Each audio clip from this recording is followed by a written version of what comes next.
Welcome everybody. Restart. 3, 2, 1. Welcome everybody to Yapping Walters podcast. I'm your host Walter, and today we have a guest. Introduce yourself. The Empress of the Nantunian Empire, and it's nice to meet all of you. I'm a VTuber with the VTuber group VFauna.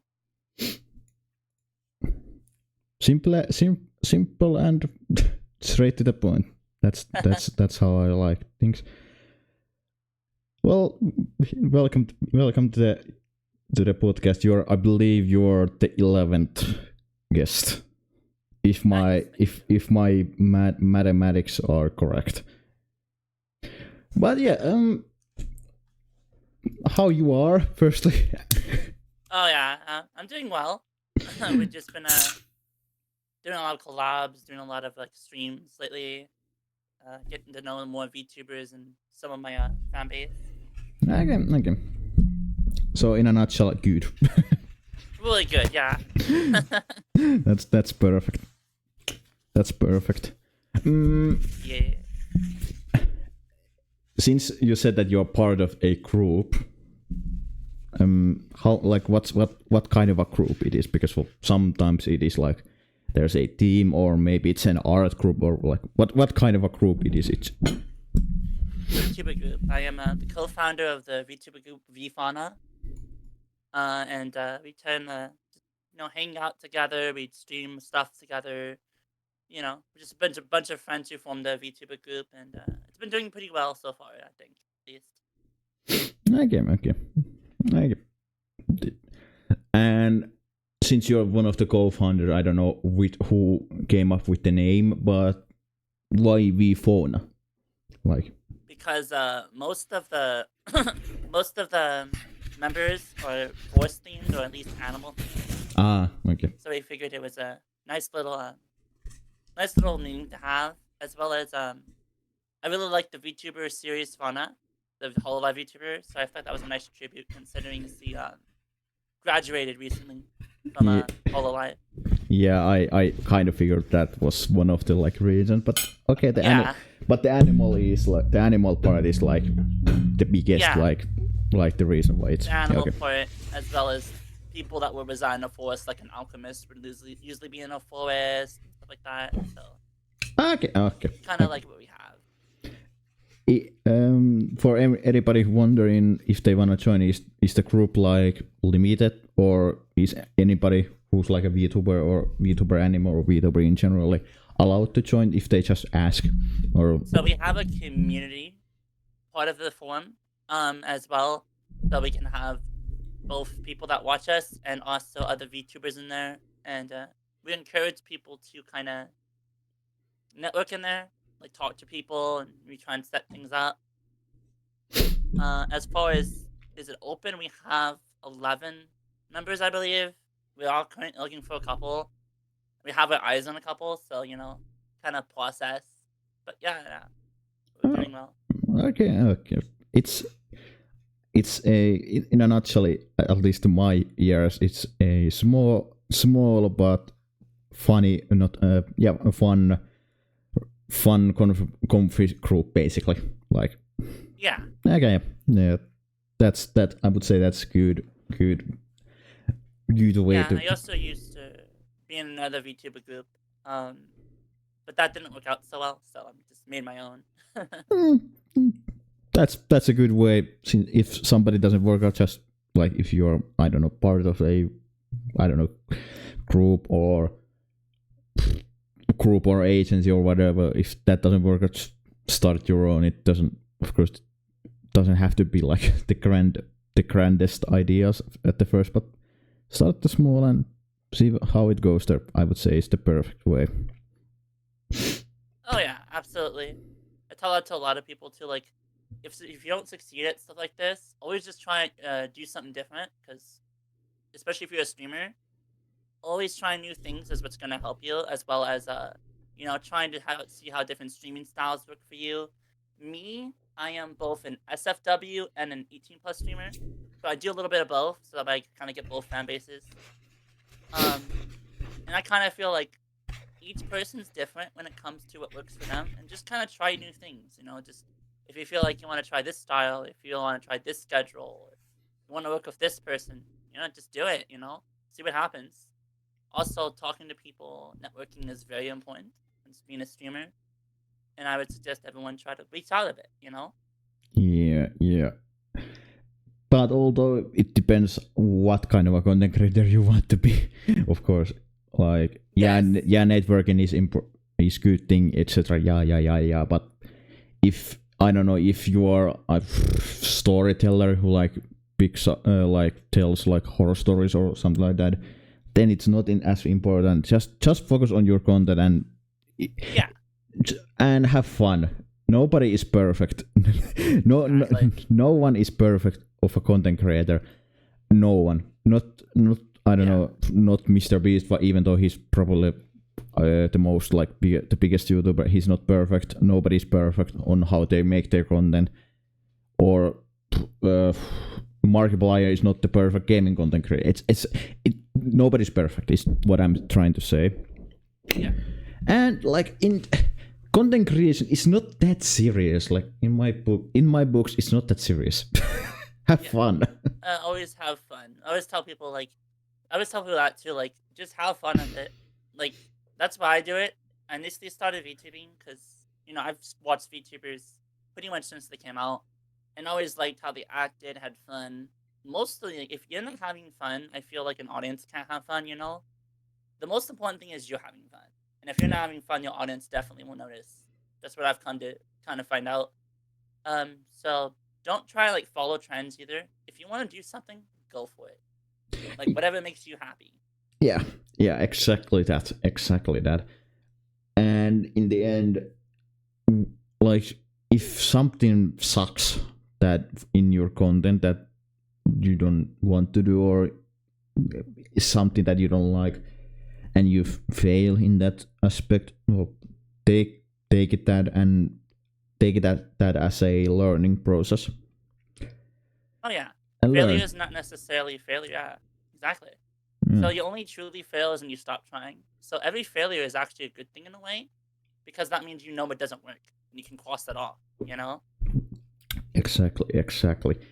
And in the end, humans, we are learning. We always learn. That's in a nutshell, human as a species.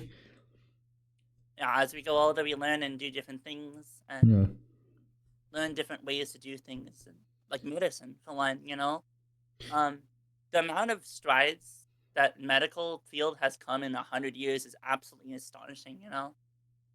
Yeah, and like humans would never have gotten that far without making mistakes ever. Yeah, and like from cavemen who learn just like how freaking how important or how good thing fire is, to like the modern day, like medical industry is in a hella good spot, and it is advancing like all the time, because the studies and new medicine for new infections and that stuff, it's good. Or look at like gaming industry. Game developers have more things to like more ways to develop their game compared to like 30 years ago or 20 years ago. Or look at like car industry. Look at cars from like 50 years ago to now. They are a lot of, I would say, probably better. Of course, everybody has their taste on cars, etc. But still, the point still stands in here. I would say here, like I said, humans learn, and yeah, even though we are a dumb species, they're still a good bunch. Oh yeah, exactly. And back to the game part too, like the difference in like games from 20 years ago to now is pretty astonishing. Like when I started playing, it was a bit after the PS1 came out, but I remember playing Spyro the Dragon, right? It was my first video game I ever played, which is like this little purple dragon that collects gems and stuff. Now, 20 years later, they made a remake, and I can just see how much better the game looks. But 20 years ago, if I saw a game like that, it would blow my mind. Everybody has their wow, these graphics are unbelievable, and no way the graphics are gonna get better game. Like my game was, because I grew up with PlayStation 2, and a lot of people who owned PlayStation 2 played certain Grand Theft Auto game called Grand Theft Auto San Andreas. And that game was for me the point that graphics are no way they're not gonna get better. Of course they are getting better. Actually they aren't getting nowadays better, because in the end I would say the best graphics that I have seen, like if you're using like a high-end PC, like the most expensive, are probably Cyberpunk's graphics. To me, that game looks absolutely amazing, and I love the game. So it's, but like from 2020 to now 2025, the graphics aren't that big of a leap, because they have been the most advanced thing in the whole industry.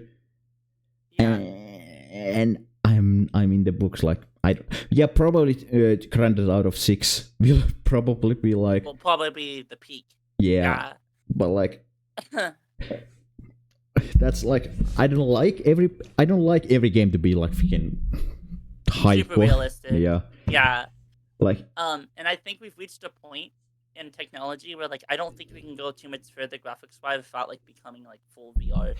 Like and plus even VR, if you look at what you can do, it's not as advanced, because again you're doing limitations, you're trying to put like ultra realistic things in a super small box essentially. And I think that the VR industry will grow, but at the moment I think it's kind of a niche, you know.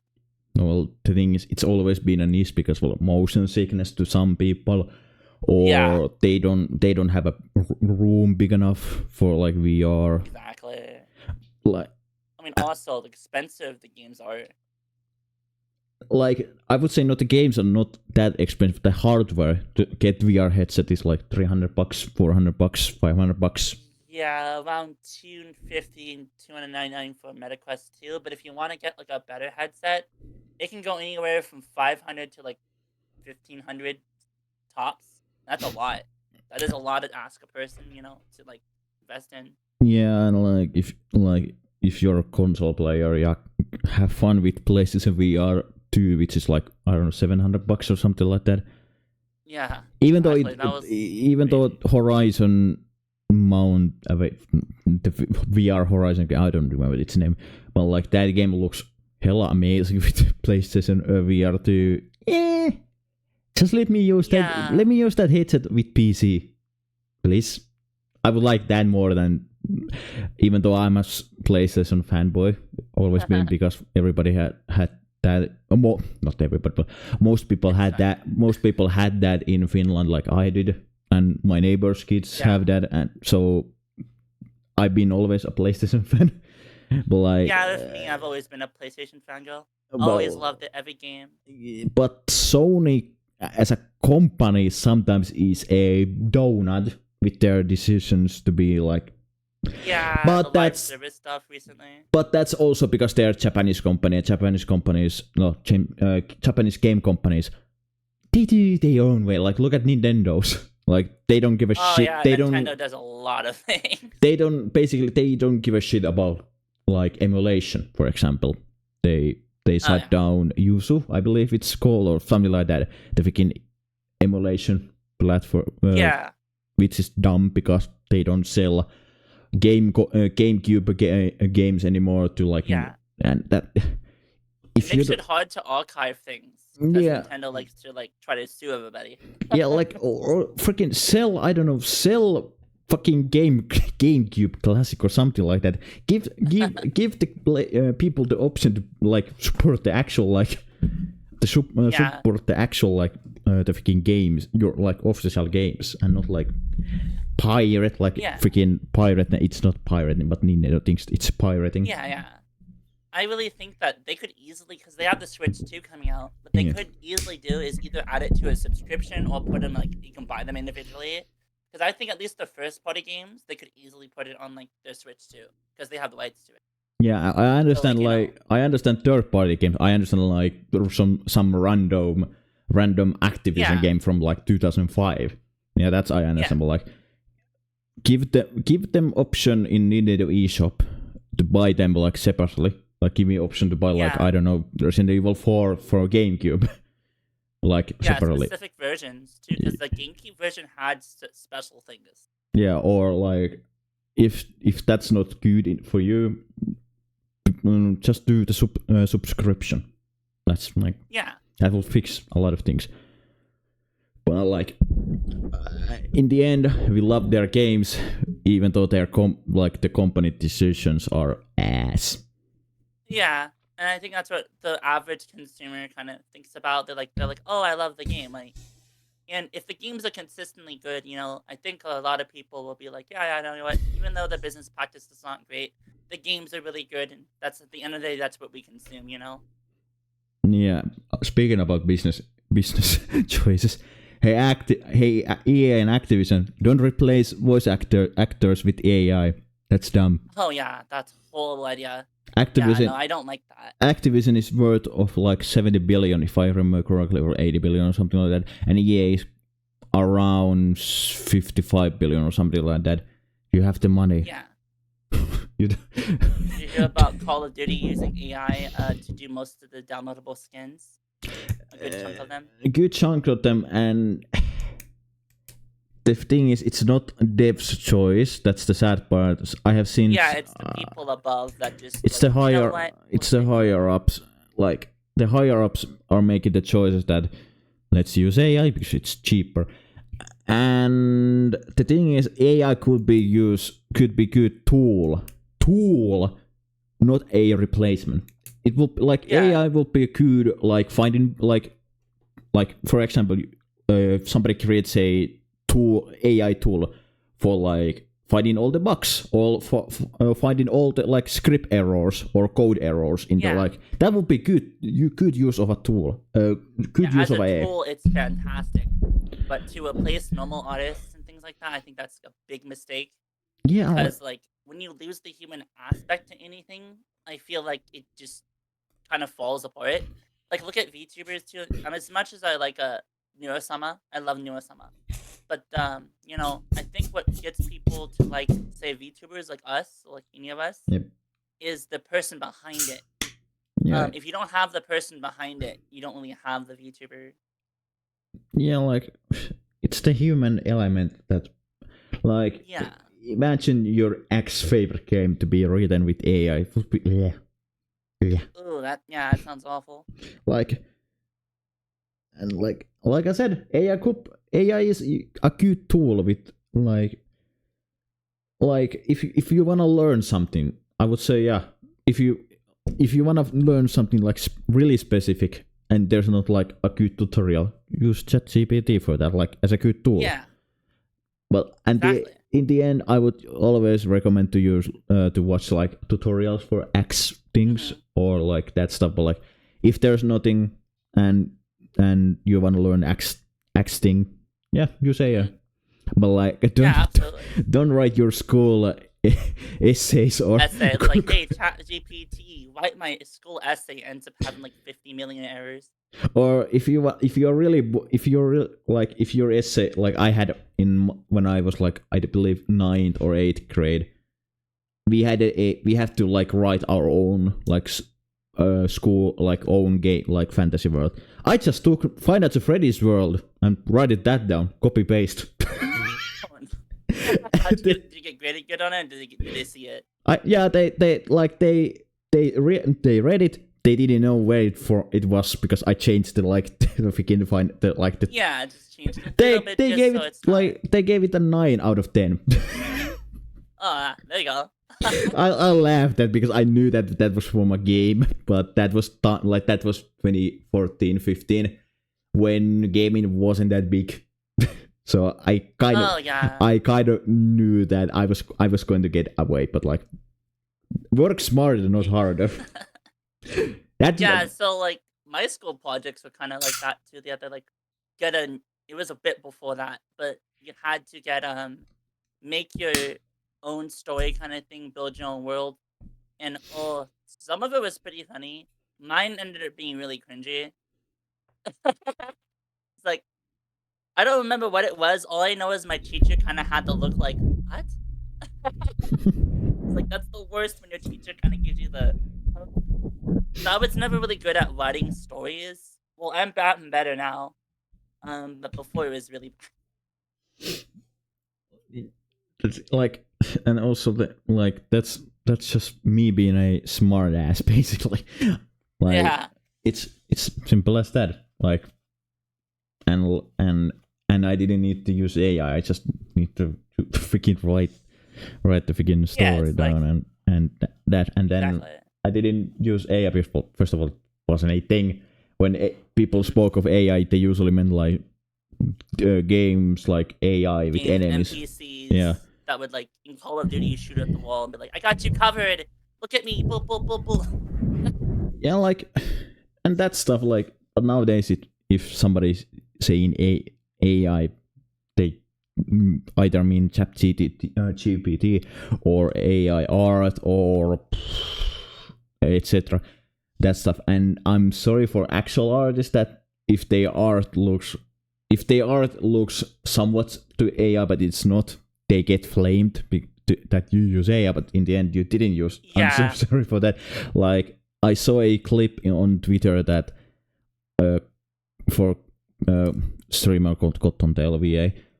She had a art contest that people threw her like model, and there was a AI looking art, but in the end it wasn't, and like it's nowadays quite difficult. Luckily there's website for that, but like it's still quite difficult for naked eye, your own eyes, to see like what is AI, if the AI like art is actually like looks like handmade.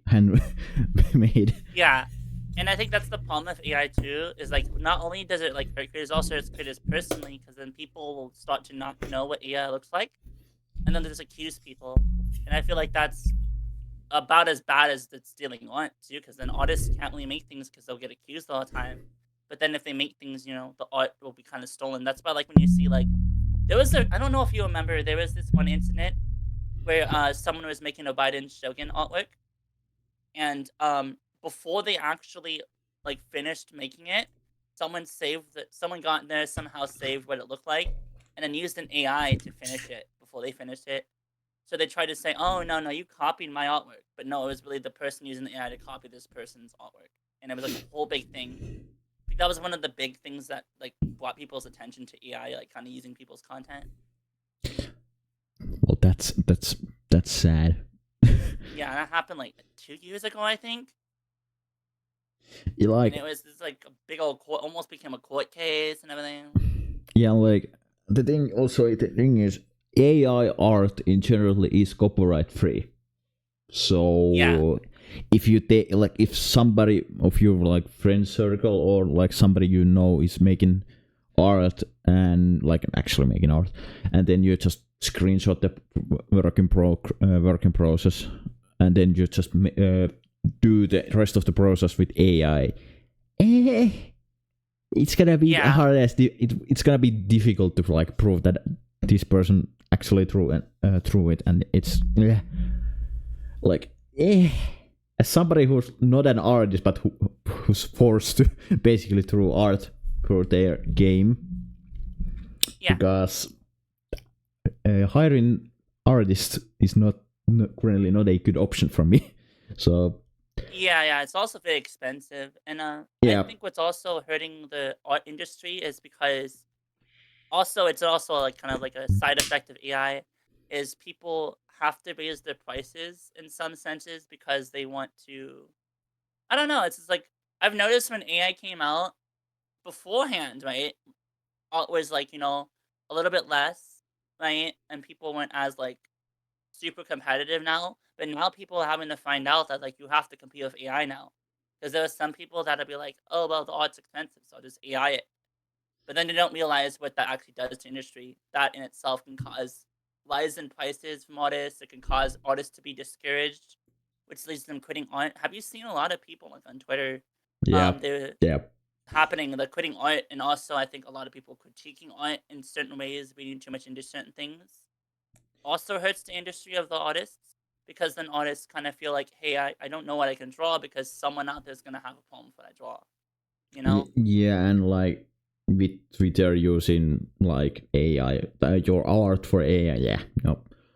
But Yeah, like, because the people sitting on there saving to phone and then using it for AI. yeah, but like as somebody who isn't an artist who has drawn like a poster, and art for the game, I just like I took some things from pictures like logos or inspirations for X things, and but I threw them like how I will. They don't look good, I know, but like it's work in progress, and like Mapping looks pretty good. In the end, it's about learning. I wanna learn. Yeah, and I think there's something about doing something yourself that makes it feel a lot more like you accomplished a lot more. Like when you have help doing something that's cool, right? It feels good as a group. But when you do something yourself, right? You have this better gratification that you did this, you built up to it. You know, it's kind of like a Dark Souls thing in a way. Do you play Dark Souls? Yeah, I know what I mean. What do you mean when you play like an X Souls game, like outside of Yeah, and you outside spend from hundreds of hours. You spend like you die 50 times to this boss, and then you finally beat it, and you're like, because in the moment you're mad, like I'm dying all the time, and you finally beat it. There's like almost no feeling like it. Like I just beat an unmovable wall, essentially. yeah, in every Souls game outside from software games, but like in general, if you are stuck in a Souls game's boss, whatever the boss is, and you beat it, and you're gonna feel happy. Yeah, you know, like I defeated something that I couldn't defeat, and it took me time and time, and then I finally was able to learn how it worked and beat it, and that's really a good thing to feel. Exactly, and like in the end, it's the same in, I would say, in multiplayer games. If you are like a rank, like competitive, like a person who plays comp or rank, the same thing but different names. But like if you play ranked game modes in multiplayer games, and you are like grinding the game, and you're achieving the rank you want, then it's kind of the same feeling. Like it's the grind, I would say, or the freaking process. Like you're getting to this point, or you're beating that, or whatever. Like it's the process makes you happy, basically. Yeah, I used to be in esports, not like a big team, but I used to be in like the smaller ones. And a lot of people have a misconception that esports is all fun and games. You get to play your favorite game; it's fun. So it can be. Another thing though is like when I used to be in esports, I would be playing nothing but one game or two games at max. And it's not just, oh, let's play with our friends or enter competitions. So when I was in one, every day, almost every day at least, we did like a 3-hour drill, and it was like really brutal. Accuracy drills, fallout drills, everything. But then sometimes you see, like, sometimes competitive scene brings out the worst in people. I've seen this happen a couple times. Um, and it really is sad because then people start obsessing about winning and they forget about having fun. And that's why I quit esports after 4 years. Because I didn't like how it felt having to be good all the time, having to be consistently perfect. And I didn't like how it affected some people around me. Like we kind of entered with the same mindset, and I was the one that still had that mindset, and everyone else was super competitive. And I feel like for some people that's good, but like people just need to know when you're going into something like that, it's a lot more than just fun and games. It is very brutal. In that applies to sports as well. Yeah. When you hit a certain level, where like people are like basically half pro, like half professionals at that X sports or esports. Yeah. They wanna get pro. They wanna get like they wanna do that as a job. Their like minds are focused, and good for them. Exactly. Like sometimes some people are like, I wanna play this game, like, or do this sport as a fun hobby. But some people are like, their mindset is, we have to win no matter what. And I think the hard part for me with that, it was having to consistently hit that high of performance. And if you made a simple mistake, sometimes people would actually yell at you and belittle you. It's like in real sports, Yeah. like actual, like, Yeah. competition things. And Yeah. it got really hard for me to deal with that because, um, I don't like when people yell at me. Like, it kind of makes me kind of freeze up. So, like, it got tiring after a while. And I kind of just, like, one day I was like, you know what, I kind of want to try something else. So I left. And it wasn't soon after that, probably like 5 months, that I started becoming a VTuber. Oh yeah, I should probably talk about how I started. Yeah, let me talk about that. So, about, I want to say May this year, I started wanting to become a VTuber. So I researched all that. And around probably early June is when I started. I got this free public use model that I found, and I had a laptop, which is not the best way to do it, but I know some people that do. I had to do it for a long time. I had a laptop, got VTube Studio, and I started by watching, those ghost videos on YouTube, Yeah. Yeah. the Nukes Top 5? Yeah, that's what I started out on. And I was this little cat girl maid. And it was funny because my mic, I didn't have an actual microphone. Um, I had like this little headset that kind of sounded like I was underwater all the time. And I remember like struggling trying to get like everything to work because I had no idea what I was doing. I literally woke up one morning. I was like, a VTuber, yeah, I want to do this. Let's go. And so I did. Um, and I was getting stressed, because scuff, as I realize now, is that no scuff, no life. Exactly. That's what I say now. But I was about to quit. I will say at one point, after a while, I even started playing games, and I got frustrated with how my mic quality was. I got frustrated that I couldn't, like, upload things without some people maybe saying, like, complaining about the voice. Was very unclear. Um, but one day I was doing a reaction video, and someone in my chat, I'm not gonna mention names because they do want my name and honest. Um, essentially was like, hey, I like your content. Have you thought about getting a new mic? Right, and being when I was back then, I kind of thought, oh no, they're gonna say you have to buy a new mic, and I know that, right? So then, like 2 minutes later, said I could pay for it for you, and I didn't know what to think. I was like, oh, I mean, it couldn't hurt to see if they actually gave me the money. That'd be really cool and nice that someone likes my content enough to do that. And then they sent me the money to buy a new mic, and when I got it, it kind of like made me feel a lot better because that was the main issue for me. And I was super happy that this person was able to, do that for me. And if it weren't for them, I'm gonna be honest, I probably would have quit being a VTuber altogether. Thank you. Yeah, like I understand people if they like. I in the end I understand, but I disagree. Like people saying like I don't like if somebody and like if the mic is not like perfect or like a good or like or good or it's like it sounds scuffed or anything, like in the end I disagree with that. Like yeah, maybe it sounds maybe scuffed or horrible, etc. But in the end, I disagree with that. You would have to use like a good hearing microphone in the start because everybody has their like starting point. Oh no, I agree with that statement that you just said. It shouldn't be a thing that you should have to worry about that. And as someone who had issues like that, I don't really looking back on it, I don't think it was a big deal. But yeah, that's why I tell people too. Like, if your mic quality is bad, don't worry about it. Trying to do what you're doing, and you can do what you want to do. There's no shame in it, especially since how expensive these microphones are. Um, it is really hard to get them, and sometimes you just gotta do with what you have. And some of the best content creators I know still use headsets. They're funny. They're great. They're fellow VTubers too.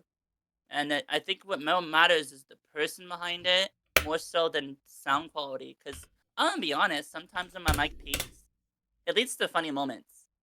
Like I remember one of the first videos I uploaded, and I was Outlast 1, and I was running away from a ghost, and my mic peaked so bad.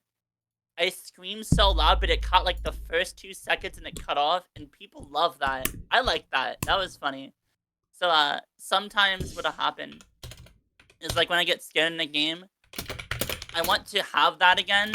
So like I'll set my mic to a setting to where it cuts off, just to have that nostalgia. Because I feel like to me, well, in the moment it felt bad, but now look about it, it was kind of funny. I liked it. So like I always remember my roots, and that's why I tell people don't worry about what your mic sounds like too much, because at the end of the day, you know, the content is what matters. Because you know, it's kind of like the whole like looking at yourself and then thinking like, oh, I could do better. When you know, in reality, you can only do what you can do. Like if you don't have the money for the mic, I didn't have the money. Just do what you can with what you have. Have fun with it, like you said before. Just have fun with it. Yeah, that's like... So, like, yeah, exactly. Don't worry about what other people think. Oh yeah, if you don't have this, like, don't worry about that. Like, Yeah. They have all that stuff. Don't worry about what they think. You know. Yeah, but... Don't focus on people that critique you to the point where you obsess about it, and just do what you want to do. Yeah. You know? Yeah, true. But also, I would say take some if the criticism is valid. Yeah. Yeah, if the criticism is valid, then take it. And yeah, like if you did something or said something in your stream, and someone says something, yeah, that I would say like kind of take that into account. But like in terms of like your hardware and stuff like that, kind of just that's kind of up to you what you want to do. Yeah, but luckily nowadays you can get a good sounding microphone for like $20 or $30. Luckily, it's not like it's not like 10 years ago or something like that. That a good microphone costed like $200 to $300 or something like that. Oh, I remember. Like even a standard mic, like $20 now. Because my friend, she uses a $20 mic, and it sounds fine. It sounds actually pretty. It's all about how you set it. Because the settings are really, really actually hard carries a mic. You can get $20, $30 mic and it sound fine. I do think certain mics are better at certain things. Like this mic is good at ASMR and stuff like that, and that's kind of like why I liked it. But you could get, if you just want to play the games and talk to your chat, a $20, $30 mic would do just fine. Just look up a tutorial and how to set it up, and you're good. Yeah, like that's like I said. Like you said, some mics are better for different like purposes. Like Blue Yeti, the mic that I'm using is not good for singing, like doing covers or doing original songs. Yeah, no, no, absolutely. You also have a Blue Yeti? I have a Yeti GX too. Yeah. But in the end, like if you want an easier, like first of all, if you want just plug the microphone in.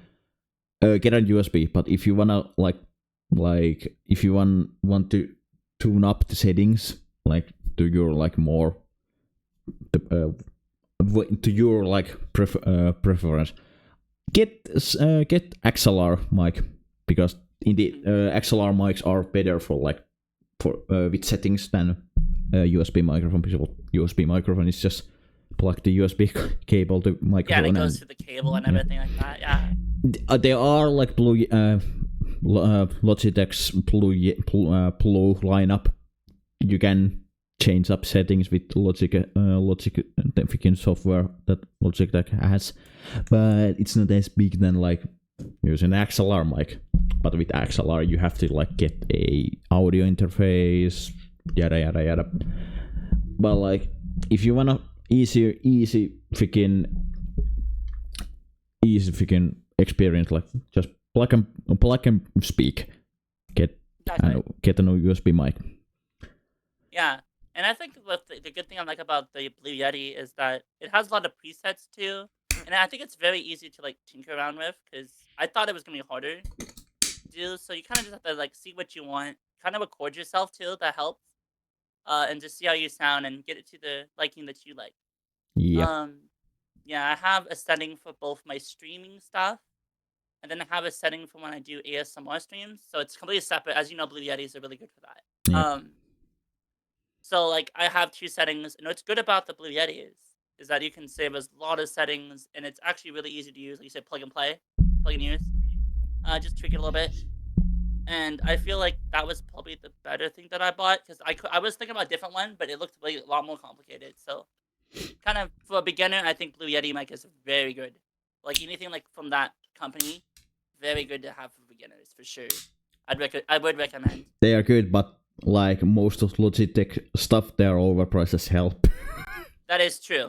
That is true. In my books, Blue Yeti is not $150 worth. Yeah. To be fair, you're correct with that. I don't think it's worth $150, but as a beginner microphone, it was like a little bit lower. I think it'd be absolutely fine. Like get the snowball version of like that mic. That mic is hella good price wise. It's like $40. Yeah. And looking back on it, I probably could have got a cheaper one, but like, yeah, no, it just depends on your preferences. Like also, like I said before, what do you want the mic for? Yeah, and like very important to research that when you buy one. Yeah, like don't be the person like don't be like I'm gonna buy this Suramotive MV7 which is almost $400. Don't immediately drop $400 on something. Except if you have the money and you don't care. If you have the money, yeah, absolutely. Like like that, I'm gonna probably buy that mic at some point because I need a better mic for for doing covers. Because this mic, like I said, is not good for that. It's Blue Yeti is good for like doing like podcast or like Blue Yeti has its own setting for like doing ASMR. Yeah, that's kind of why I have it. It's good for, like Blue Yeti is good for podcasting, streaming, gaming, doing ASMR, but it's not good for like singing, like doing covers. No. Yeah, singing, I've tried it. It doesn't sound the best. It kind of sounds like not distorted, but it kind of sounds a bit off. On the Blue Yeti. That's when you probably, if you want to get something like that, you'd probably look into something like a microphone that's good for that. But I understand a lot of people, like the price point is a big issue. Yeah. And that's an issue for me. I would never have been able to get one if someone didn't help me out. Because I feel like that's a big thing that people have when it comes to like looking for stuff to get. And I feel like if stuff were more affordable in certain areas, it'd be easier for people to access it. Like a lot of people that I know personally, they have issues with getting into VTubing. And it's because they think that they have to have a top of the line thing. They say, no, just get like a laptop. And yes, you may be like limited to what you can stream.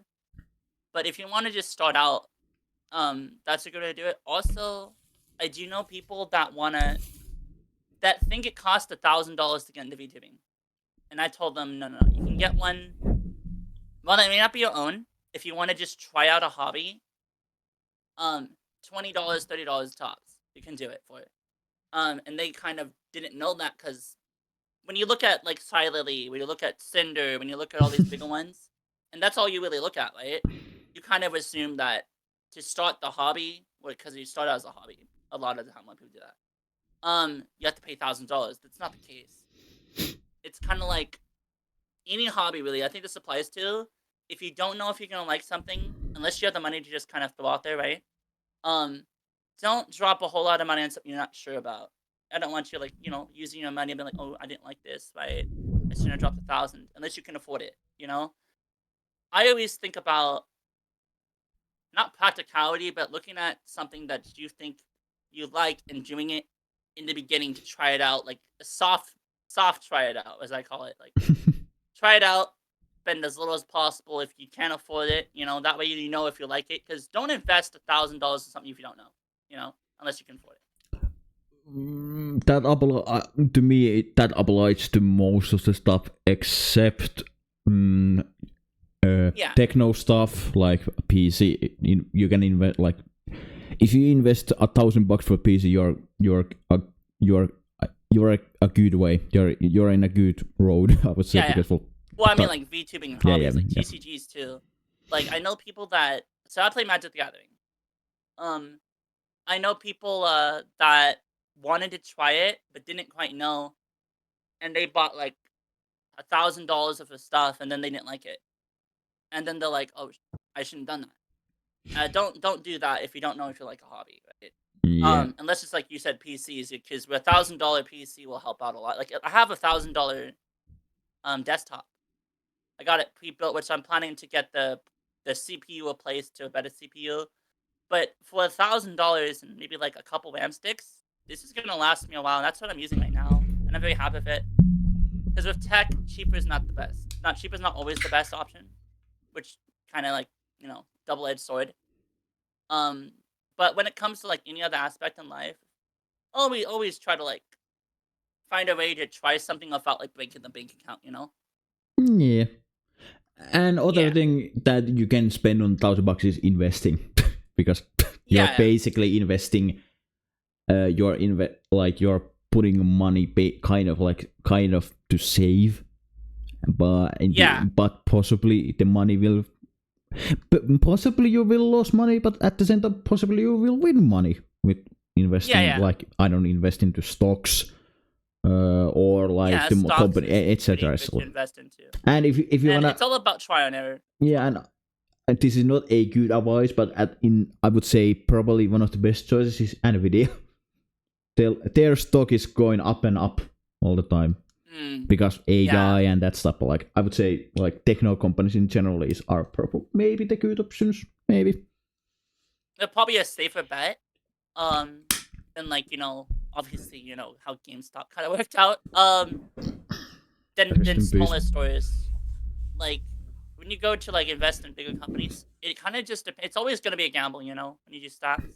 Yeah. But you kind of have to look to see what company is like. Do they do well often, or do they bad?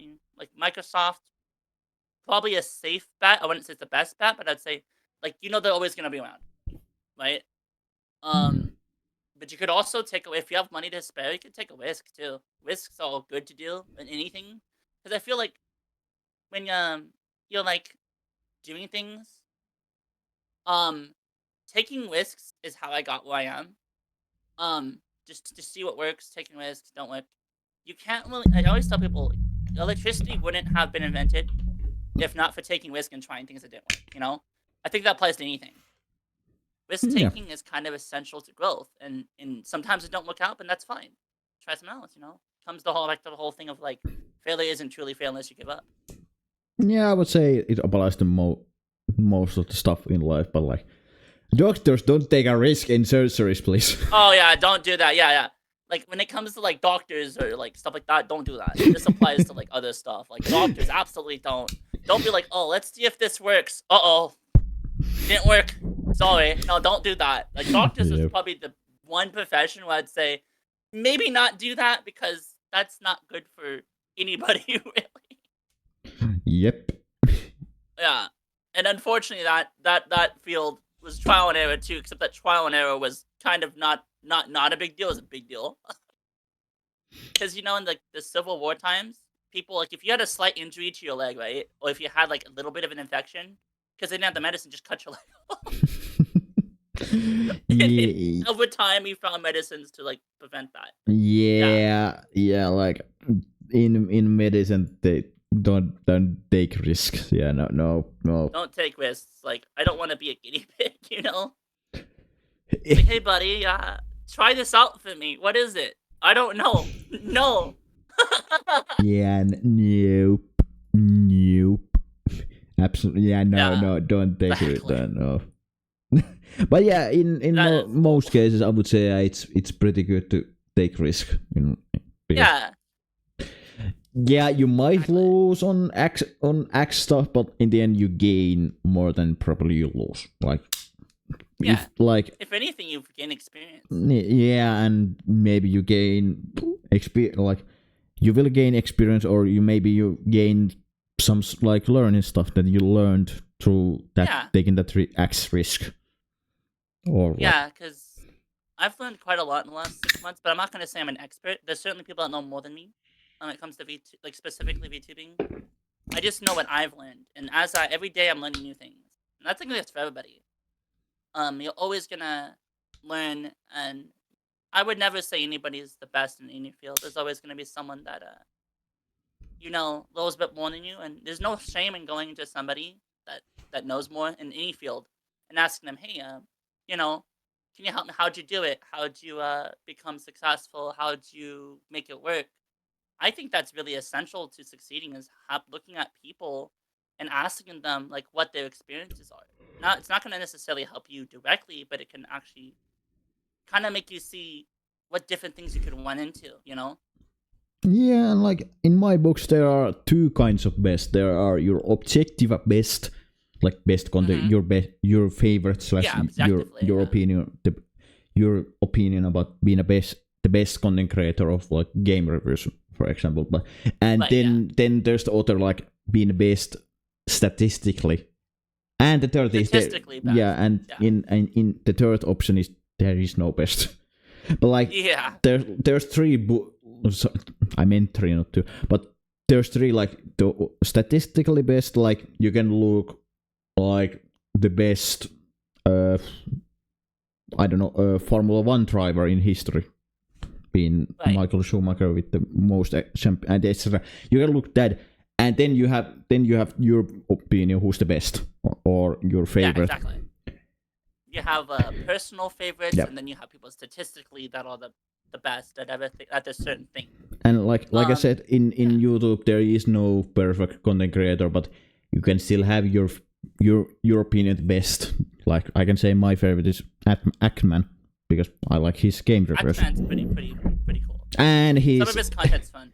And he's trolling, and the funniest thing that he does is kind of like trolling in Twitter, like most people should do, just trolling in Twitter because that. I remember that one dude whose name I won't mention that really blew up, like because the Elden Ring video. I'm not going to mention the guy's name because he gets upset when you do that. But you know who I'm talking about, right? And this is my podcast, and I don't give a shit. So yeah, I know who you're talking about. Quantum TV. Yeah. Quantum TV, yeah. That guy was funny because Actman completely ripped him apart, and it was funny. And like because like the crash outs Quantum TV would have, and when you hear people talk about how he messaged them, and they're like, "Oh yeah, well I don't think that's good that you did that. I think you should take that video down because you made me look bad," or something like that. And it's kind of some wild. of the points that he makes in his infamous slash famous Elden Ring video, Quantum makes the points that Quantum makes. What the hell?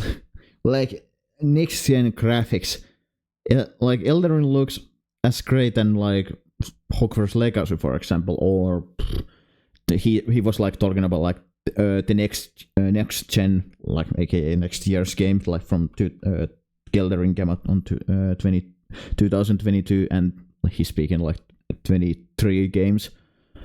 I would say Hogwarts Legacy is pretty good example graphically. That looks pretty similar, like graphically, or Baldur's Gate 3, or like Alan Wake. They look quite good. So does Elden Ring, and in some aspects, Elden Ring looks better. But that, yeah. Like, and also, I believe he said that there's no story in Elden Ring, or the narrative is ass. You just have to find it. Play the goddamn Part game. Of the adventure. Like, he quit after 10 minutes because he attacked an NPC you weren't supposed to attack. And like, tell me that narrative is ass, and I believe one of the content creators that is in Dark Souls lore has like 1.2 million subs. Yeah. Yeah. That's saying basically the same that Fallout is a documentary about nature, like freaking like about squirrel nature. Yeah, no, that's bullshit lie. Yeah, no. I know. Like hell no, the narrative is there. Just play the goddamn game and find it. Just play the game, because like the lore in the Dark Souls games, and even in just Elden Ring is long, and this is a lot of things. Just environmental storytelling is a big thing too. Which on that note, like there's a lot of games that don't have a lot of dialogue, but the environment tells the story. You know? Yeah, like if you walk into a room, like this place has a story to tell. Like and I can tell you for a fact that creative a narrative in a building, for example, is not that difficult. As a game designer, it's not that as difficult. I can tell you for a fact.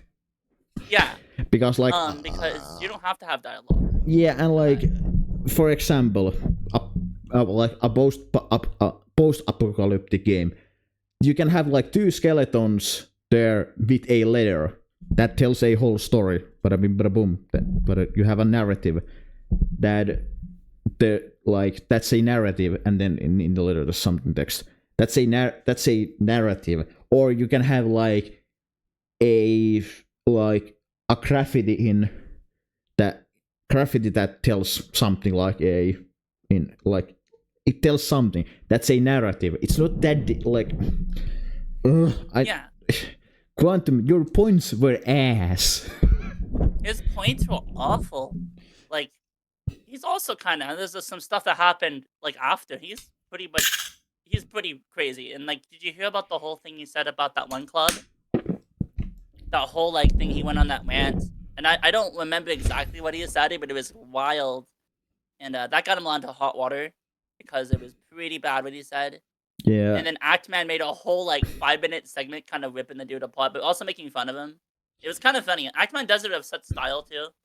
Yeah, and Quantum were quite bad towards I believe Jules, non-binary and trans and non-binary, Yeah, and like in like every kind of like group, like straights, like yeah, to he everybody. hates everybody. I'm convinced. Like, and no, don't be that guy. Be like, be just good to everybody. I would say, because just be a decent human being, you know. It's not that difficult. As someone who's trans myself, like, I mean, I get a lot of stuff every now and then, but I don't really worry about it too much personally. I know other people it affects a lot more, but with me, like Quantum TV said that to me, I'll be like, okay, bro, sit down. Okay, bro, like you've had enough. You know? Yeah. I've had a lot of issues. Yeah.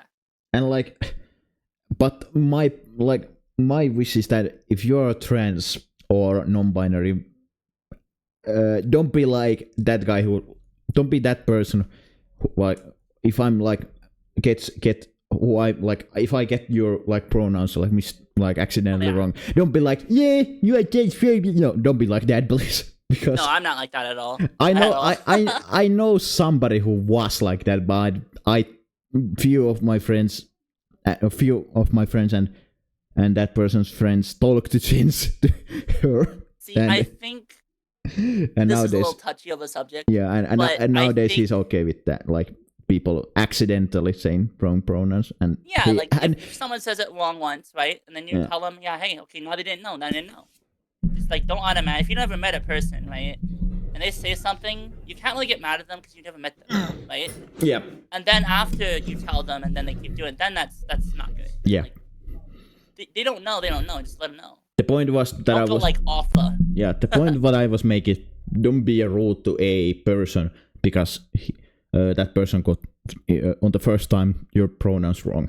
Don't be mad at them. But if they keep doing that like multiple times, like 5, 6, 7 times, then then it's like I don't think it's on accident anymore. Yeah, like in that point start to be like, what the hell, etc. Yeah. And like and just accept everybody.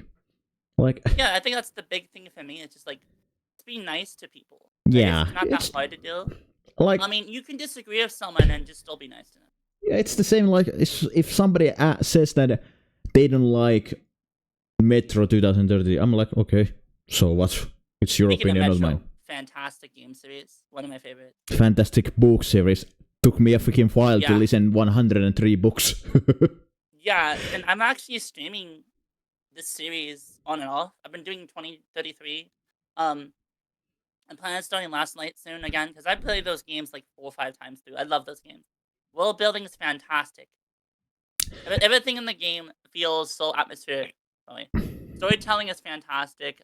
Environmental storytelling, the characters, the world, the interaction that characters have just in the background. Generally, are interesting things. Like I've knocked on this person's door in 2033, and every time you knock, there's more story to tell. Like I'm sure you remember in the first game, after you wake up, you walk down the hallway of the apartments, right? Yeah.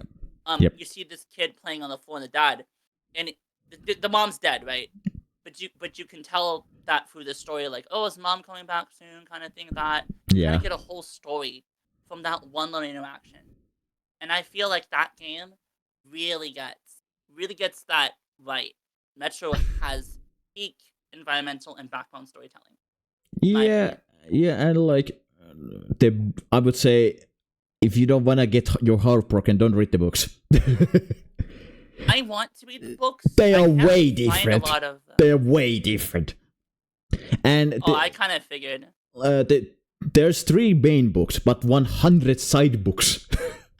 Oh my god! Like, every side story. Every side story is approved by Alexei. The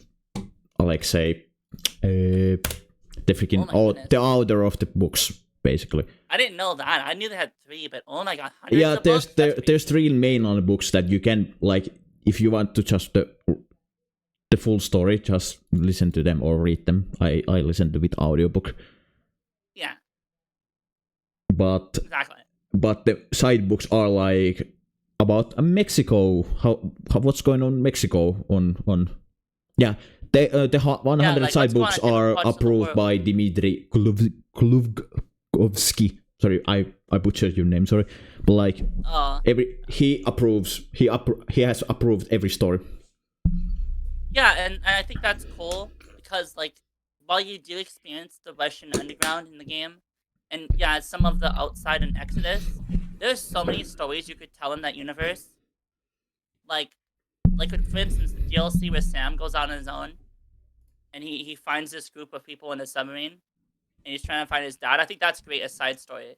There's potentially thousands of side stories out there in that universe. Yeah, and they are working on a 5th Metro game, and I count Metro Awakening because it's the 4th game on the series. Yeah. They are working on a 5th one, and the sad thing, or a good thing, actually it's a sad thing, some of the devs that worked for 4A games, aka the developers behind the games, are in a front lines with the war.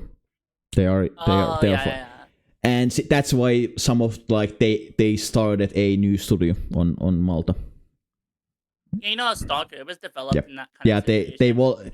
That game was developed between a war, a cyber attack, and a lot of stuff. Cyber attack from, I believe, Russian hackers with their studio that was a mess. But that game, like, I believe a lot of people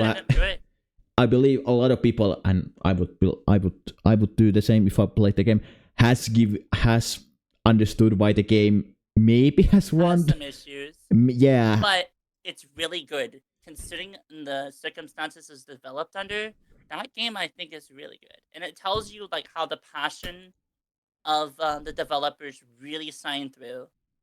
For me, I can say like when you play a game, right, and it's really good, like an indie game, you can tell passion was poured into some of these games. But you can also tell when it wasn't.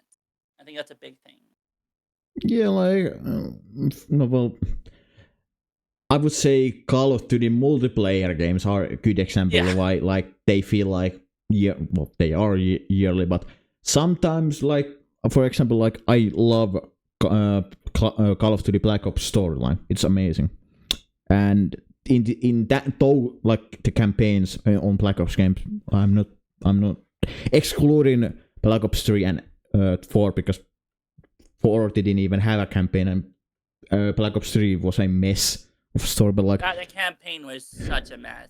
But Black Ops 1, Black Ops 2, Black Ops Cold War, Black Ops 6 campaigns are amazing.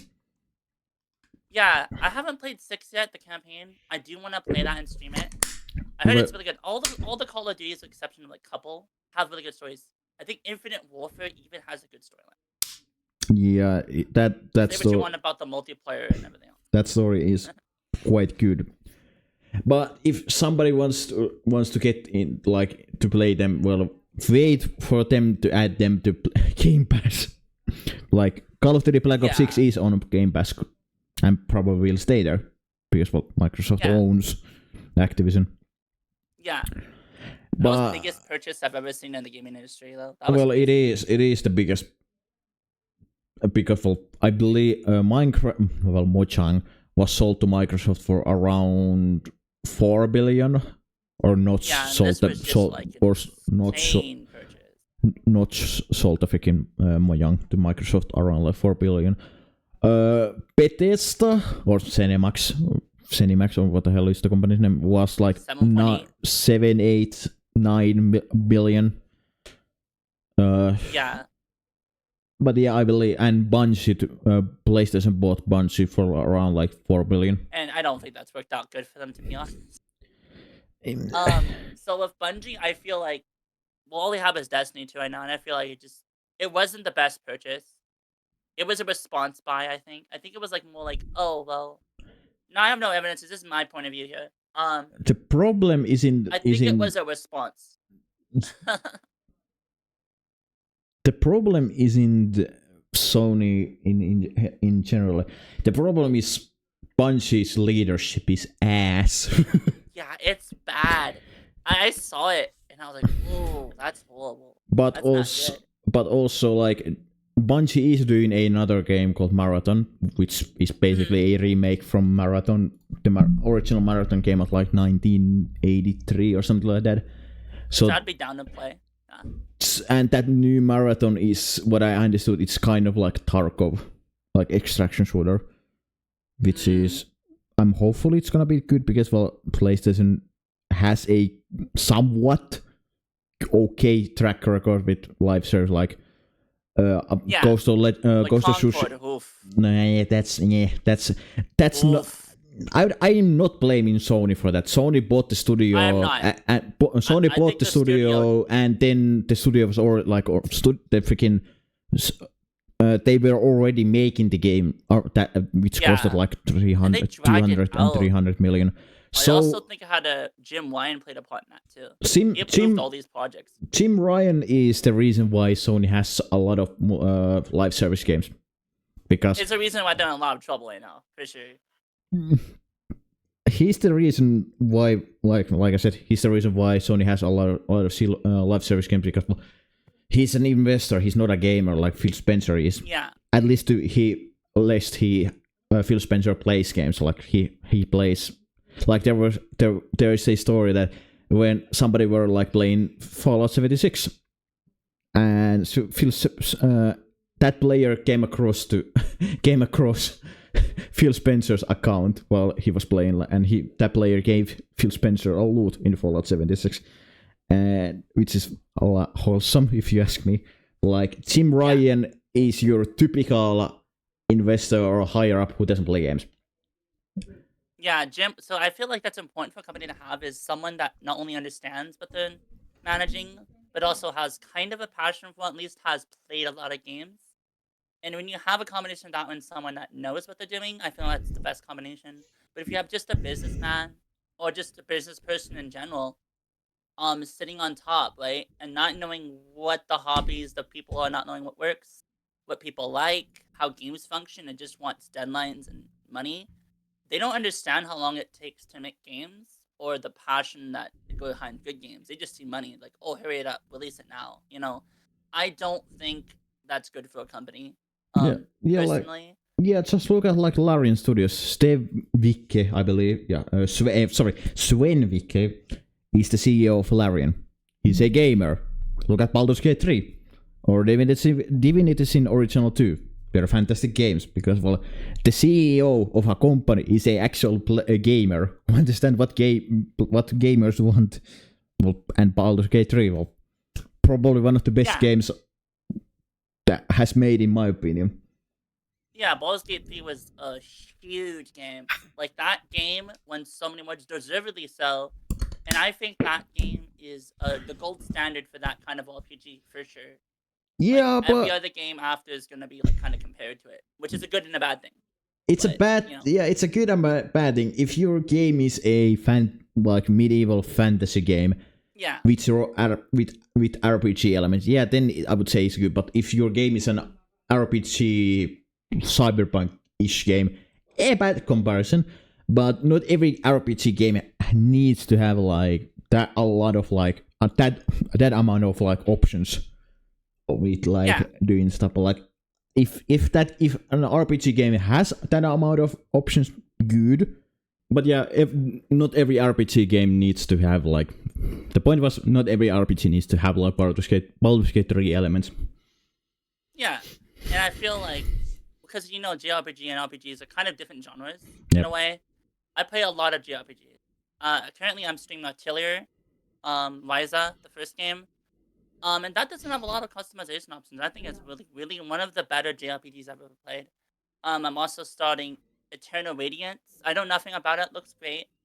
Those are kind of my personal favorite games to play. I don't play them often because I'm streaming a lot, but I plan on incorporating more of those into my streaming schedule.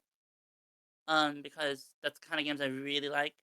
Also, being half Japanese and half Russian, I kind of like both those types of games a lot. Like Metro, I love a lot because I get a lot of the things in there. Japanese RPGs to me kind of like really hit home. Um, I like the genre of storytelling, how they tell it, and I think that's a big attribute of it. But also on top of that, like JRPGs just have really good games most of the time. I will say there are some that kind of, but I feel like JRPGs just really care about the fun and the player more so than like the amount of content, and I think that's not bad inherently at all. Because you can have a game that has so much content, like Dead or Alive, for example. And you know how bad that game's DLC motto was. Dead or Alive 5 has, I calculated it, $3,324 or something odd cents of DLC costumes. It's insane. Too much content, I would say. Sometimes less is more, and I feel like that can apply to a lot of things. Like, especially if you're paying this for the content. Like, there was, like, this one, I remember, there's a pack in that game that was just, like, different colors, like, $7. And that game had, like, I think 45 season passes for content. And I'm like, okay, no, that's horrific. Absolutely not. So that's when I see sometimes developers in Japan sometimes go a little too much. But I think overall, Asian developers as a whole do really well, too.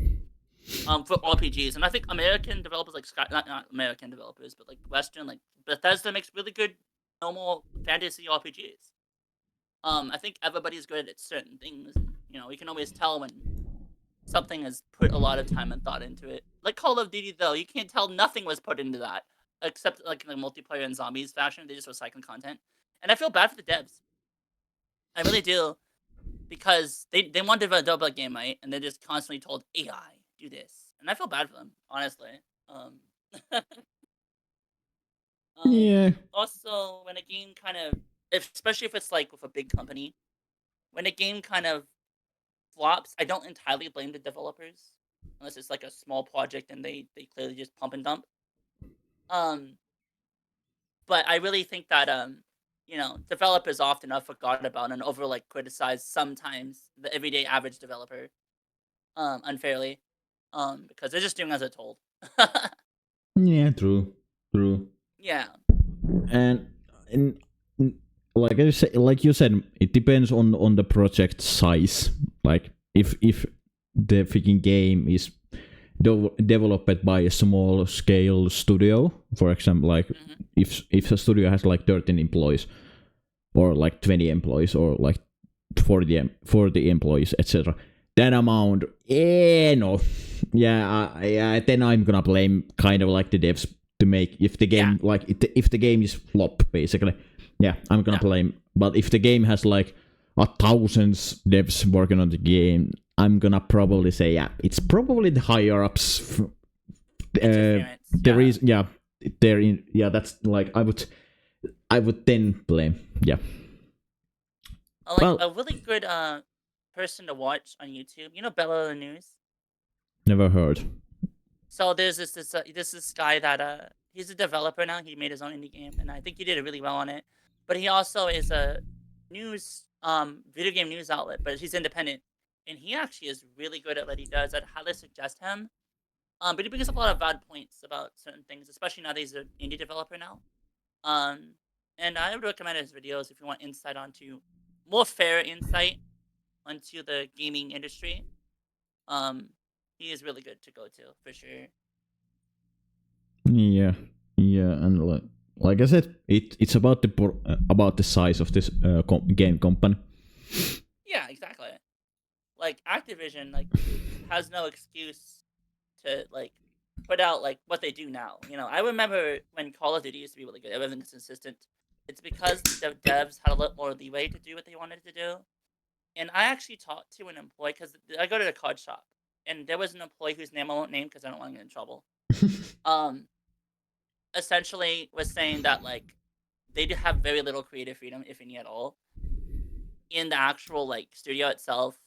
In fact, they have stated that the work environment was terrible. They had lots of deadlines that physically could not be met, and they kept getting like people like kept getting laid off, right? And they still had the workload the same. So he was working like 16, 17 hours, and he barely was home. He even had an injury, and they didn't fully like. I guess you know how they have to have certain like, sick pay off time with when you have injuries of a certain kind. But they didn't give it to him. And it's just a mess. I think the bigger companies kind of like forget that the people making the money are people too. Yeah. Like we have our limitations. We're only human, you know. Yeah. That's the sad thing about being in a huge company.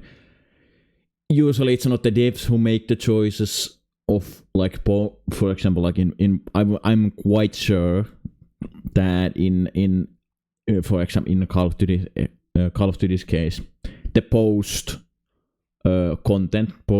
launch content is probably the higher ups choose the content. If you look at the last like couple CODs, most of the maps that come with the games are all remakes. Most of them are remakes. Yes. And I feel like that's killed the game for me because I like new maps. I like seeing new maps. But the last like I'd say like 3, maybe 4, the amount of remake maps or re-release maps it outnumber the new maps by a huge like 90% margin. Like Modern Warfare 3 had 6 versions of Sitman in that one game alone. And I was like, damn, alright, well, let's see what other maps it came with. Well, it was just all Modern Warfare 2 maps. Or like Modern Warfare 3 remakes. So like I kind of feel like the creativity is gone. And they're just kind of playing it way too safe to like, oh well, we want you to just remake this map or port this map over just upscale. You know? And I think that's what killed COD in my opinion. Because I think it is like, you hear about war zones that might get shut down soon?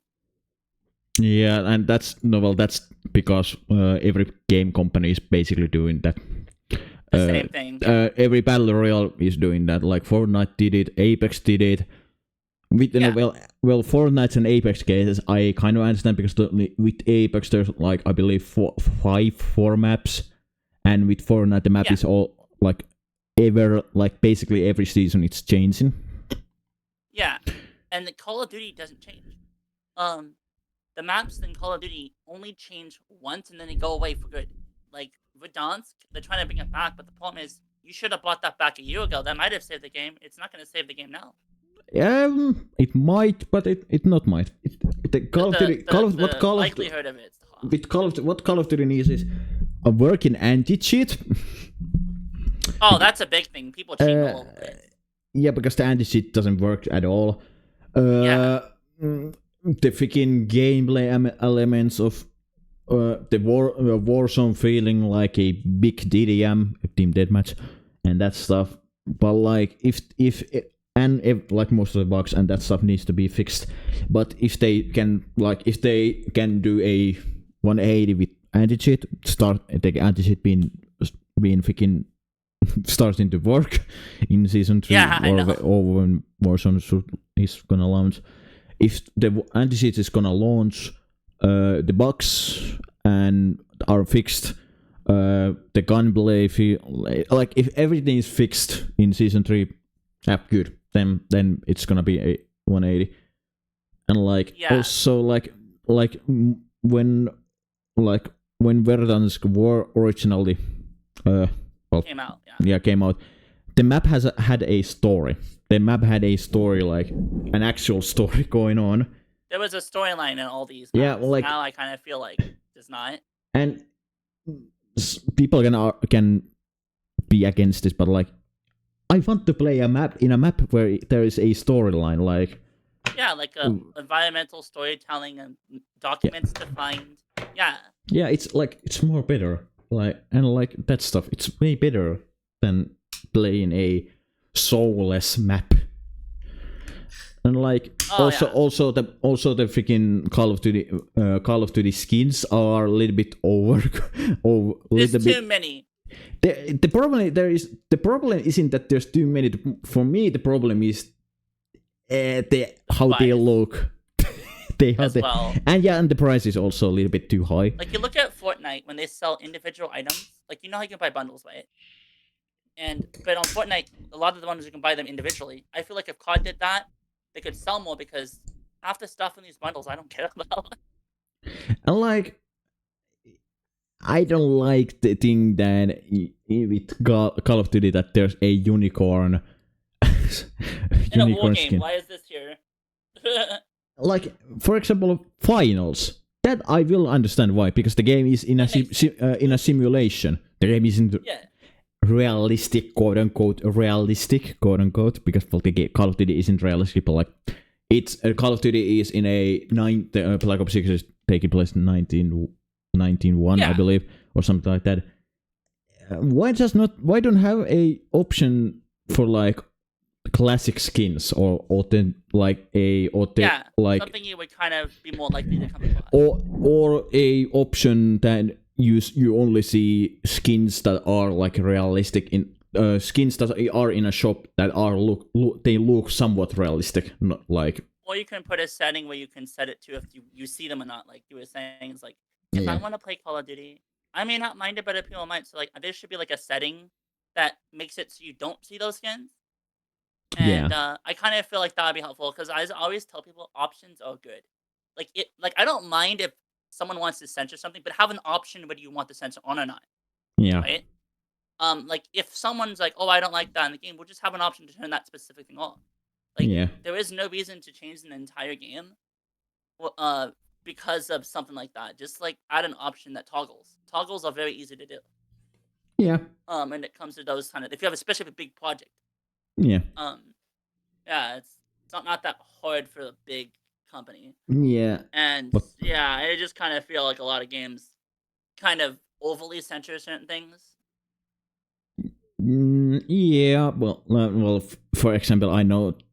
I'm giving the excuse for Chinese companies because Chinese games because they are not exactly the reason why, like their choice is not the exact why they're censoring the Chinese government.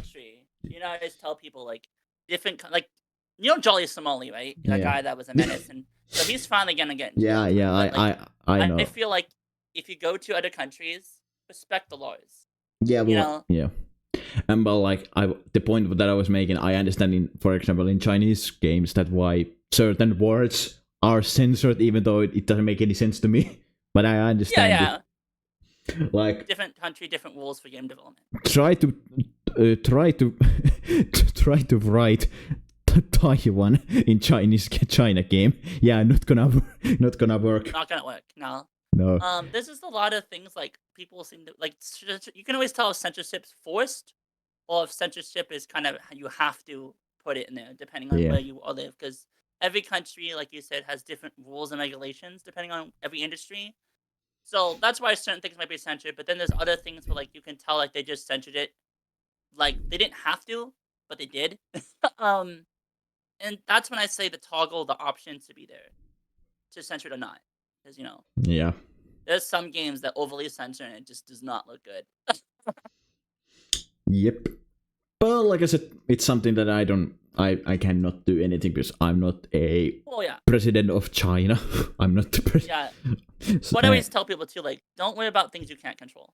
Yeah. Too much. Like, don't like beat yourself over because I can't control anything someone else does, right? Yeah. Only focus on what you can control. Yeah. But that's enough of yapping, but now let's move to actual questions that I had. Oh yeah. we kind of lost the plot for a while. that's normal. I usually it's normal in here. But what is your favorite part being a VTuber? Meeting different kind of people, not only like different VTubers, but my chat too. I feel like has some of the coolest people there in my chat. They talk to me, I talk to them. Getting to know people too. Like the avatar is nice to have. I think she's nice. She's good looking and stuff. But I feel like when I talk to people in my chat, I get to know people, and I don't often get to go out. There's a reason. I'm just gonna say I have a degenerative disc disease, so I can't really go out and walk a lot, and that's why I'm full time VTubing. But like, I kind of feel like this interaction to people that you wouldn't normally interact with as well. Like, I know some other VTubers that I've collabed with. I never would have met one of the greatest people ever if I wasn't a VTuber. I would have never met them. Yeah, Some of my best friends, as well, and I'll just say their names too, cause like they're my best buds. Nanami Eiko, she's one of my best friends. Ani-san, really cool dude, really cool. Love the guy. I never would have met these two. K Phantom as well. They're like my best VTuber buds. If I wasn't a VTuber, I would never have met them. I would never have known a lot of things I do now. And I feel like it's helped me grow as a person. Because before that, I used to not really talk to people much. I used to really kind of like isolate myself. Yeah. And Okay. especially after the car crash, I had a car. Yeah. Yeah. It kind of got me low. But when I started being a VTuber, I kind of felt I could express myself more freely. Because at home I don't really talk to people that much. So like talking to people in chat, talking to like friends online, is my real the chunk of my interaction with people, and I feel like that helps people that don't have the same kind of thing where they don't have a lot of interaction with people. Helps people come out of their shell a bit more, and I like that. Okay. And also making people happy. Simple and fair, I would say. Yeah. Why VTubing and not being a flesh, quote unquote, flesh tuber? Or what's the right? I believe I like the whole aesthetic of VTubing. To me, appeals more to me as someone like, obviously I like anime and stuff like that. But I feel like the whole community and the streaming style, and I think the expressive the models can be, and also like being someone that like being more free to express yourself as a VTuber is, I think, me personally, is easier than a cam streamer, because a cam streamer, when people look at you, they're gonna automatically judge you right off the bat of how you look, and I'm not afraid necessarily of that. I just like the whole being an anime going in is probably like the best thing ever, to be honest. Like the short answer, yeah. And I can connect to people easier that way. Like I feel like that's the big reason I started VTubing. And opposed to cam streaming. One, I'm kind of shy. I'm not gonna lie. Two, like I just kind of feel like trying to word this the best way that I could think, because it's probably not gonna make sense if I word the one. Okay. Yeah. Yeah. But yeah, I just prefer it over cam streaming. Certain answers is like I like being a anime girl on the internet, and talking to people as that kind of makes me feel more comfortable than putting my face out there. I guess the short answer. Yeah, fair. Yeah. From that, I would say maybe simpler question. What do you stream mostly? So I'm a variety streamer. So I pretty much will play anything. I do stream a lot of Yu-Gi-Oh! Because I do enjoy the game. In terms of like co-op stuff, my favorite games to stream are Phasmophobia. I like Lethal Company. I just got Repo. Want to try that soon. A lot of co-op games I really like. But for single player, my favorite game series, Metro. Obviously, it's a big one for me. Tales of series like Tales of Arise, Tales of Zestiria. All those games I like to stream. And those are the kind of games I like to play. I also play Battle Royales occasionally. So I kind of do a little bit of everything. Short answer. A little bit of everything. That's kind of I expected of an answer to say everything. Yeah. A little bit a controversial question. No, it's not really, but anyway. What you hate about? Name a one thing that you hate about VTubing. Sometimes for me personally, sometimes when people get like obviously parasocial stuff kind of makes me uncomfortable sometimes, but that's kind of to be like kind of happens. But the worst thing about VTubing to me uh is like my oddly enough my personal life where people don't know. It's sometimes they get that look when I tell them like you're a VTuber. For me, like there's been a lot more good than bad, me personally. So I can't really like answer it like a full question. But I guess it's more so the parasocial stuff and people like being too pushy, I guess.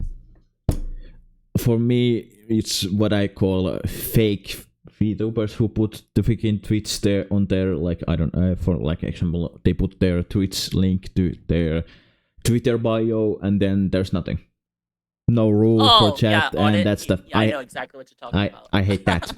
That's easy, and I'm gonna always say that it's annoying and useless. Oh, the drama. That is another thing. The non-stop drama in the VTube community. I would say that's a generally content creation being a content creator. I just kind of feel like seeing VTuber drama is a little bit extra sometimes. Yeah, it's sad and dumb and that. Yeah. That's why like when you see me post stuff, it's never gonna be regarding that. I just post like what I want to post. What's your hot take about VTubing? I feel like it's a really good way for people to start content creation, be more yourself without people judging you right off the bat. And I feel like overall it's just a very good community that looks most from my experience at least looks out for each other and kind of helps out each other. No, that's not for everyone. Me personally, I like the people in it, most of the people. And I could say like right now, if I didn't have people that I liked in it that are really cool with me, collabing well, I probably wouldn't have stayed in it. To be honest, me personally. Okay. Yeah. I would say mine at this current rate. I would say not every exactly an animal team, like being a orca girl or bunny girl, is not a carbon copy design from like a popular video. Because I see that like you copy this design, you copy that design, you copy that, but it's not. Yeah. That's not always the case. I do like the designs. Like you bring that up, a lot of cool designs out there, a lot of cool like different personalities with those designs, and I like a lot of the designs that I've seen for sure. Like especially the ones that feel more unique. It's interesting to see what people think up of. Yeah, absolutely agree. Yeah.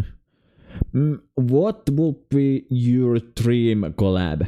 It can be with it can be anything and with anyone. Like for example, okay. I was just going to say like you being a character in a game or you being a like I don't know if you have seen like Genshin Impact doing a collab with I believe KFC. Like Magic the Gathering and Weiss Schwartz. Okay. I would say mine will probably streaming wise to do collab with Matarakan. And off stream having my own food in a like having a collab with like I don't know Burger King for example, or having a own like I could design my own burger or like food with like food kind of design based on the collab. Like I could design like cafe. maybe a like a different kind of burger, or like I would like that because who doesn't like burgers? Yeah, I kind of feel like anything for me too would be cool. Like if I was like you said burger, a food item based off me. Yeah. I feel like any of that would be cool. But like streaming collab with Matarakan and maybe food related, or if I could become, or maybe joining the VTuber TC key trading card game thing. That would be also a lot good. But mostly, I would. My dream is would probably streaming wise to do a collab with Matara. Nice. She's one of the reasons why I got into VTubing. Yeah, I think for me, who are your favorite Hololive or just VTubers before you started? Okay. Yeah, that fair. That's a good question. Yeah.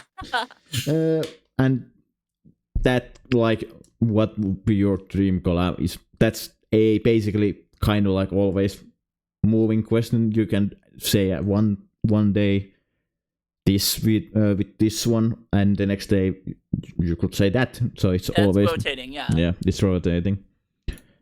Yeah. What's your favorite anime? My favorite anime? Well, so I can tell you my series of animes. My first anime, one of my favorites still, is the Gundam franchise. Mecha is a huge thing of me. My other top two, because I'm gonna do top three, because it's hard to choose one. You know, that's always the question that is really hard to answer. For me, it's Gundam series, Toaru, so Index series, Rail Deck series, and then the third favorite is Fate. So those three are my favorite kinds. As for standalone anime, currently, I'm really enjoying. Now, these are older shows. The Tales of anime adaptations, I really enjoy. Okay. Only one that I have seen from Fate. For me, I have never went in to watch them except one, and then was the show that I don't remember its name. The show that the main characters aren't there basically. What the hell is them? Something Babylon something.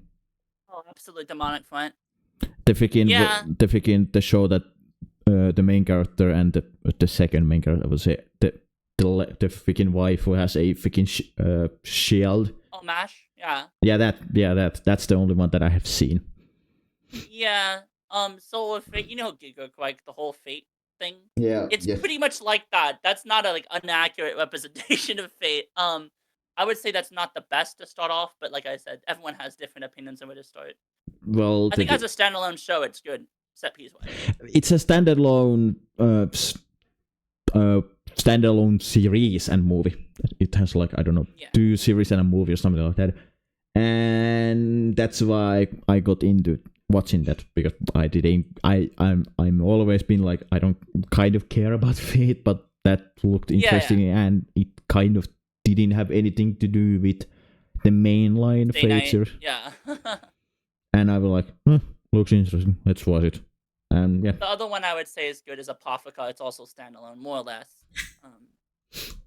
If you think Fate bad though, Gundam, that's another thing that is a lot to take in. I'm not saying Fate is bad. I just kind of don't care about it. No, I know. Yeah, I mean it's a lot. And there's a lot in Fate, but with Gundam, I feel like is even more daunting in a way, because it's almost getting close to 50 years of being existing, and there are so many series, so many side stories. It's kind of daunting. I would also say that the Index series is getting kind of up there. Index has 47 light novels in Index 1. And then the second series is Railgun that has 50 mangas. Then you have a bunch of spin-offs. It's massive. It's not too big here in the States though, unfortunately. From what I've seen at least. Yeah. I would say probably my favorite is Lord Marksman, and that show has always stuck with me ever since when I saw that. It was I don't know, I was 13, 14. I've actually seen that. It's good. I like it. Yeah, it's not the perfect anime because it's kind of stereotypic. But it's still something that you hold close to your heart. Yeah, but in statistically, it's not a perfect show. Not hell. Yeah. But I would say the second one, hella close, is probably Attack on Titan. Oh, I love that. I followed that since it came out. I followed it from beginning to end, a straight decade. Yeah, and then I would say Overlord. Always been good. Yeah. Always been a isekai fan, and I'm probably always gonna be an isekai fan. And then this is not a huge surprise. Solo leveling. Yeah, that's really good. That has been a really good adaptation. Not the most perfect, but I think like they got all the good story beats right, and I think they got all the action scenes beautifully done, all the characters beautifully done. The world building is pretty intact. I like that. I think that's a really good anime. For sure. And sorry to everybody who's using TikTok and YouTube shorts that get spoiled. Oh no! I'm spoiled. I get this freaking solo level in freaking shorts for some reason, even though I skip them because I don't want to see. But I always see them for some reason. I'm spoiled. I kind of know what the hell happens. Like Attack on Titan. That was peak of that happening. Well, like you open TikTok, you open Facebook, and the second you open it, boom, spoilers. Like, oh shit. But the thing is, I believe those things will happen in like season 5, 4. Oh yeah, Overlord for sure is another thing that's gonna happen. Like the second that drops, like 25 minutes at the first episode is someone's already gonna start uploading videos, and it's like gonna be impossible to avoid. It's like Star Wars, you know, like how like when that happens, everyone's seeing spoilers like everywhere. So it's kind of like also oddly enough, you know, movies when they have movie trailers, they show you half the movie in the trailers. Like the trailers spoil the movies. Yeah, true. The same thing could be said. Anime openings, I tend to want to skip those, like before, like you know, because they show you half the show, half the stuff that happens in them.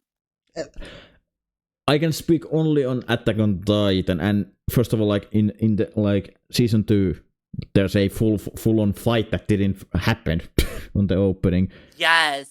And yeah, I remember. On the final season, first part, like the actual final season that was going on, the first opening didn't tell basically jack shit. Good one. Yeah, there's a foreshadowing, but jack shit you don't realize after. Like, yeah, like that one's a really good opening.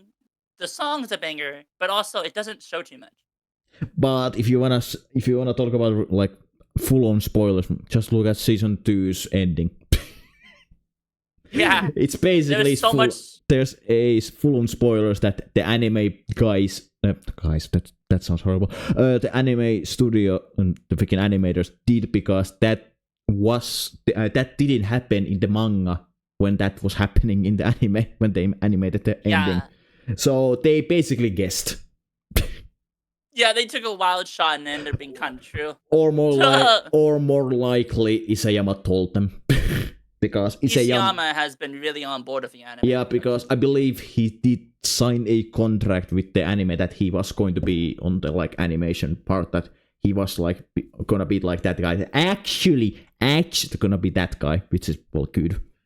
And I would like to see more like manga writers and like people who like wrote the original stories. Like if a manga or manhwa or a light novel gets adapted to the story, like to the freaking anime, I would love to see more like those creators to be in the like animation booth. To be know Bleach, right? Yeah, I know. Kubo's directly involved with 1,000-Year Blood War. That's good. I believe he's the creator of the freaking whole thing. Yeah, he is the creator. He also added things that he didn't add in the manga, like he wanted to, but because of time restraints, you have a limited time. So there's some stuff that wasn't shown in the manga that was beautifully animated. Everything has to go and pretty much be approved by him because he made it he made a deal with them basically. I will make this a banger. You just have to work with me. So yeah, it's been good. That's always a good sign that if the actual creators are like working with like the movie studio or the game studio or etc. Like the freaking Dimitri. I'm butchering this name again. Dimitri Glugovsky, the writers of the Metro games, actually said that books, they don't transform to freaking games perfectly. They don't. So he let the freaking 4A games to have a creative freedom, some creative freedom to create the world, but of course he was like, this character quite has to be different because Miller in the books is total asshole compared to games. Oh yeah. And what I've heard, yeah. Yeah, and like, oh my god, Artyom. Silent protagonist. So he compared to Artyom in games compared to books. Holy Jesus Christ, there's a difference. How is he in the books? He cheats on his wife. Oh no. And he's kind of an asshole. Oh no. Well, Tim, why? And like, for example, in 34, aka Last Light in this context, but they are different. And actually, start on Exodus or 35. Anna and Artyom leave the metro alone. Yeah. They too. They don't leave with the Aurora, the freaking train. They leave alone. Oh, yeah. And Miller is basically a asshole towards Artyom, like way more in the books than in the games. Way more. Oh yeah, he was pretty an asshole to him in the games. Yeah, but it's worse in the books. Damn. Yeah, he basically hunts, like, Artyom is wanted by the freaking my metro knowledge now is freaking well, I believe it's Red Line, one of the freaking Red Line and Hans are haunting like Artyom to get like to kill him basically, and Miller joins them, I believe. Oh no. And I was like, what the hell? So different. And like in Metro games, they cut off a faction. They cut off a faction that is basically worshipping a worm that is eating like humans and that stuff. They cut that off from the freaking games. There is a reference in Metro Awakening to that faction. They are like, the faction is like they are cannibalistic tribe basically. Oh yeah. And like the freaking, like, my joking way to compare to Metro series is that imagine Warhammer with post-apocalyptic story, like with the books. Books are like, what the hell is going on? What the fuck? But they are great. They are great, and I would recommend them to read them or listen them to get the freaking. But they are to get both versions. Yeah. I recommend. I prefer games because I grew up with them, but I see the books to be like, they're great. Also, the funniest thing is, since the writer of the freaking books are Russian, you would expect that person had a Russian accent, but goddamn, he speaks like a British person. Oh yeah, for sure. Yeah, like when I heard his voice for the first time, I went to see the comments, and somebody was like, "You would expect a Russian guy had a thick accent with Russian accent, but nope, he has basically a British accent." Oh, nice. Because he speaks 6 languages fluently. Look at him go. Because he was a journalist before he became a writer. Oh, that makes sense. Like when you're a journalist, you kind of have to do that. Yeah, but like, still, I was like, what the hell? Damn. But yeah. Yeah, that's really good. I would say that was everything that I wanted to talk about. Oh, okay. I don't have anything else to add up. So yeah. Go and follow Reina in everywhere. Every social is gonna be linked below. Go and follow Reina in everywhere, especially on Twitch. Yeah. And if you're joining from this podcast, tell Reina that Walter sent you. Alright, for sure. Thank you for having me on, Walter. Yeah, of course. It was hella amazing to talk to you. But yeah. Yeah. And if you enjoy the content, please subscribe and that stuff. But yeah, I will see you next time. Bye. You as well. Bye.